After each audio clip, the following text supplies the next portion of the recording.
I actually was a candidate for the Scottish Parliament in Pentlands, so I got to know the area fairly well then.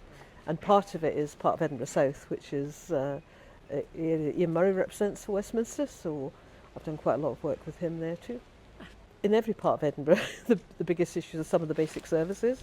So the biggest complaints are about how we catch up with the state of the roads, states of pavements, making sure that all the basic services are properly looked after, because that's what you see every day. And I think that after many years of local government funding cuts, and it's been difficult to keep up with all of that. I think we've got to protect what we have, and I think in Edinburgh, the Labour Party has been very committed to protecting the services that we can. For example, compared with other places, you read, lots of libraries have closed down in some places.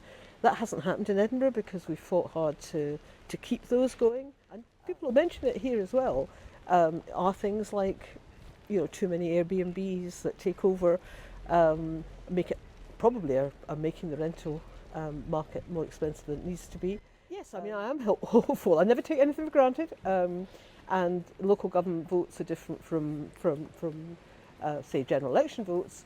But I mean, we have made a lot of progress for Labour in this area over the last, many years now.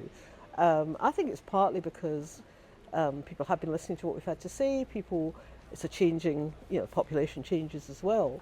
So building on what Scots has achieved, and I think a lot of that is because Scots seen as a very hard worker. I'd like to think I'm in the same mould, because people actually want, whatever your particular political party, they really do want to feel that you're going to be there on their side and keeping in touch with them and doing everything you can. Sometimes you might not succeed, but what they want to see is that you have taken up their issues.